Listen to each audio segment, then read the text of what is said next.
Chapter 23. It was 8 o'clock when we landed.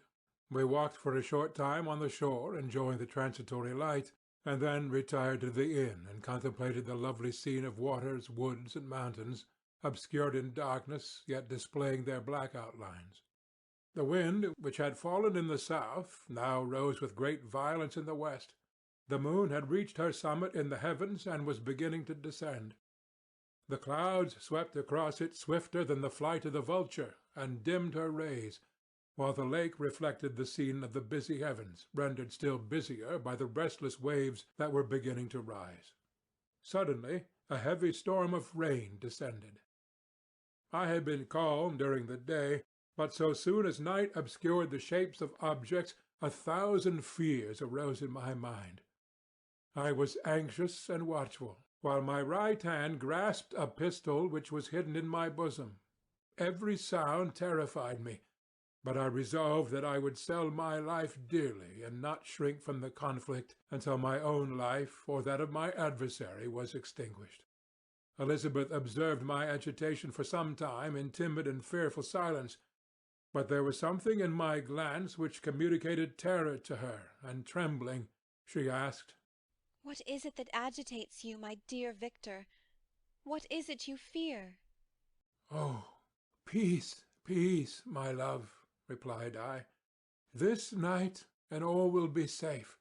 But this night is dreadful, very dreadful." I passed an hour in this state of mind, when suddenly I reflected how fearful the combat which I momentarily expected would be to my wife, and I earnestly entreated her to retire, resolving not to join her until I had obtained some knowledge as to the situation of my enemy. She left me, and I continued some time walking up and down the passages of the house, and inspecting every corner that might afford a retreat to my adversary. But I discovered no trace of him, and was beginning to conjecture that some fortunate chance had intervened to prevent the execution of his menaces, when suddenly I heard a shrill and dreadful scream. It came from the room into which Elizabeth had retired. As I heard it, the whole truth rushed into my mind. My arms dropped, the motion of every muscle and fibre was suspended. I could feel the blood trickling in my veins and tingling in the extremities of my limbs. This state lasted but for an instant. The scream was repeated, and I rushed into the room. Great God! Why did I not then expire? Why am I here to relate the destruction of the best hope in the purest creature on earth? She was there, lifeless and inanimate, thrown across the bed, her head hanging down, and her pale and distorted features half covered by her hair. Everywhere I turn I see the same figure. Her bloodless arms and relaxed form flung by the murderer on its bridal bier. Could I behold this and live? Alas, life is obstinate, and clings closest where it is most hated. For a moment only did I lose recollection. I fell senseless on the ground. When I recovered, I found myself surrounded by the people of the inn.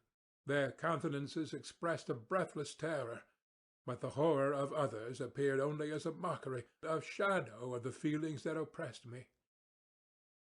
I escaped from them to the room where lay the body of Elizabeth, my love, my wife, so lately living, so dear, so worthy. She had been moved from the posture in which I had first beheld her, and now, as she lay, her head upon her arm, and a handkerchief thrown across her face and neck, I might have supposed her asleep. I rushed towards her and embraced her with ardour, but the deadly languor and coldness of the limbs told me that what I now held in my arms had ceased to be the Elizabeth whom I had loved and cherished. The murderous mark of the fiend's grasp was on her neck, and the breath had ceased to issue from her lips. While I still hung over her in the agony of despair, I happened to look up. The windows of the room had before been darkened, and I felt a kind of panic on seeing the pale yellow light of the moon illuminate the chamber. The shutters had been thrown back, and with a sensation of horror not to be described, I saw at the open window a figure the most hideous and abhorred. A grin was on the face of the monster. He seemed to jeer, as with his fiendish finger he pointed towards the corpse of my wife. I rushed towards the window, and drawing a pistol from my bosom, fired. But he eluded me, leaped from his station, and running with the swiftness of lightning, plunged into the lake. The report of the pistol brought a crowd into the room. I pointed to the spot where he had disappeared, and we followed the track with boats. Nets were cast, but in vain. After passing several hours, we returned hopeless, most of my companions believing it to have been a form conjured up by my fancy. After having landed, we proceeded to search the country, parties going in different directions among the woods and vines. I attempted to accompany them, and proceeded a short distance from the house, but my head whirled round. My steps were like those of a drunken man. I fell at last in a state of utter exhaustion. A film covered my eyes, and my skin was parched with the heat of fever. In this state I was carried back and placed on a bed, hardly conscious of what had happened. My eyes wandered round the room as if to seek something that I had lost. After an interval I arose, and, as if by instinct, crawled into the room where the corpse of my beloved lay. There were women weeping around. I hung over it, and joined my sad tears to theirs. All this time no distinct idea presented itself to my mind, but my thoughts rambled to various subjects, reflecting confusedly on my misfortunes and their cause. I was bewildered, in a cloud of wonder and horror. The death of William, the execution of Justine, the murder of Clerval, and lastly of my wife. Even at that moment I knew not that my only remaining friends were safe from the malignity of the fiend. My father even now might be writhing under his grasp, and Ernest might be dead at his feet. This idea made me shudder and recalled me to action. I started up, and resolved to return to Geneva with all possible speed. There were no horses to be procured, and I must return by the lake. But the wind was unfavorable, and the rain fell in torrents. However, it was hardly morning, and I might reasonably hope to arrive by night. I hired men to row, and took on an oar myself, for I had always experienced relief from mental torment in bodily exercise. But the overflowing misery I now felt, and the excess of agitation that I endured, rendered me incapable of any exertion. I threw down the oar, and leaning my head upon my hands, gave way to every gloomy idea that arose. If I looked up, I saw scenes which were familiar to me in my happier time, and which I had contemplated but the day before in the company of her who was now but a shadow and a recollection. Tears streamed from my eyes. The rain had ceased for a moment, and I saw the fish play in the waters as they had done a few hours before. They had then been observed by Elizabeth. Nothing is so painful to the human mind as a great and sudden change. The sun might shine or the clouds might lower, but nothing could appear to me as it had done the day before. A fiend had snatched from me every hope of future happiness. No creature had ever been so miserable as I was. So frightful an event is single in the history of man. But why should I dwell upon the incidents that followed this last overwhelming event? Mine has been a tale of horrors. I have reached their acme, and what I must now relate can be but tedious to you. Know that, one by one, my friends were snatched away. I was left desolate.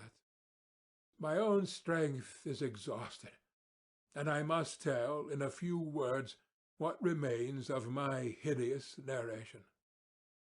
I arrived at Geneva. My father and Ernest yet lived, but the former sunk under the tidings that I bore. I see him now, excellent and venerable old man. His eyes wandered in vacancy, for they had lost their charm and their delight. His Elizabeth, his more than daughter, whom he doted on with all that affection which a man feels who in the decline of life, having few affections, clings more earnestly to those that remain. Cursed, cursed be the fiend that brought misery on his grey hairs and doomed him to waste in wretchedness.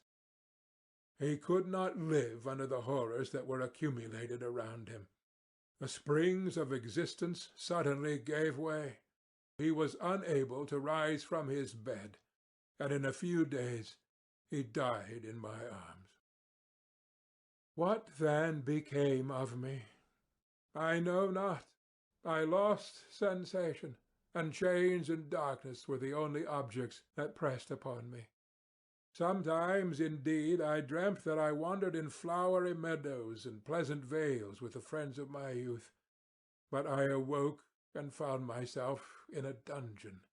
Melancholy followed, but by degrees I gained a clear conception of my miseries and situation, and was then released from my prison. For they had called me mad, and during many months, as I understood, a solitary cell had been my habitation. Liberty, however, had been a useless gift to me, had I not, as I awakened to reason, at the same time awakened to revenge. As the memory of past misfortunes pressed upon me, I began to reflect on their cause. The monster whom I had created, the miserable demon whom I had sent abroad into the world for my destruction. I was possessed by a maddening rage when I thought of him, and desired and ardently prayed that I might have him within my grasp to wreak a great and signal revenge on his cursed head. Nor did my hate long confine itself to useless wishes. I began to reflect on the best means of securing him, and for this purpose, about a month after my release, I repaired to a criminal judge in the town, and told him that I had an accusation to make, that I knew the destroyer of my family, and that I required him to exert his whole authority for the apprehension of the murderer. The magistrate listened to me with attention and kindness. "Be assured, sir," said he, "no pains or exertions on my part shall be spared to discover the villain." "I thank you," replied I. "Listen, therefore, to the deposition that I have to make. It is indeed a tale so strange that I should fear you would not credit it were there not something in truth which, however wonderful, forces conviction. The story is too connected to be mistaken for a dream, and I have no motive for falsehood. My manner, as I thus addressed him, was impressive but calm. I had formed in my own heart a resolution to pursue my destroyer to death, and this purpose quieted my agony, and for an interval reconciled me to life. I now related my history, briefly but with firmness and precision, marking the dates with accuracy, and never deviating into invective or exclamation. The magistrate appeared at first perfectly incredulous, but as I continued, he became more attentive and interested. I saw him sometimes shudder with horror. At others a lively surprise, unmingled with disbelief, was painted on his countenance. When I had concluded my narration, I said, "This is the being whom I accuse, and for whose seizure and punishment I call upon you to exert your whole power. It is your duty as a magistrate, and I believe and hope that your feelings as a man will not revolt from the execution of these functions on this occasion." This address caused a considerable change in the physiognomy of my own auditor. He heard my story with that half kind of belief that is given to a tale of spirits and supernatural events. But when he was called upon to act officially in consequence, the whole tide of his incredulity returned. He, however, answered mildly, I would willingly afford you every aid in your pursuit, but the creature of whom you speak appears to have powers which would put all my exertions to defiance. Who can follow an animal which can traverse the sea of ice and inhabit caves and dens where no man would venture to intrude? Besides, some months have elapsed since the commission of his crimes, and no one can conjecture to what place he has wandered or what region he may now inhabit. I do not doubt that he hovers near the spot which I inhabit, and if he has indeed taken refuge in the Alps, he may be hunted like the chamois and destroyed as a beast of prey. But I perceive your thoughts. You do not credit my narrative, and do not intend to pursue my enemy with the punishment which is his desert. As I spoke, rage sparkled in my eyes. The magistrate was intimidated. You are mistaken, said he. I will exert myself, and if it is in my power to seize the monster, be assured that he shall suffer punishment proportionate to his crimes. But I fear, from what you have yourself described to be his properties, that this will prove impracticable, and thus, while every proper measure is pursued, you should make up your mind to disappointment. That cannot be, but all that I can say will be of little avail. My revenge is of no moment to you. Yet, while I allow it to be a vice, I confess that it is the devouring and only passion of my soul. My rage is unspeakable when I reflect that the murderer, whom I have turned loose upon society, still exists. You refuse my just demand. I have but one resource, and I devote myself, either in my life or death, to his destruction. I trembled with excess of agitation as I said this, and something, I doubt not, of that haughty fierceness which the martyrs of old are said to have possessed.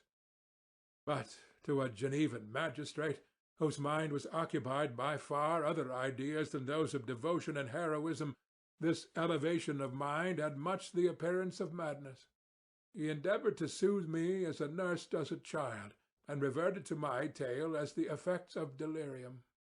"Man," I cried, "how ignorant art thou in thy pride of wisdom! Cease, you know not what it is you say." I broke from the house angry and disturbed, and retired to meditate on some other mode of action. End of section 25.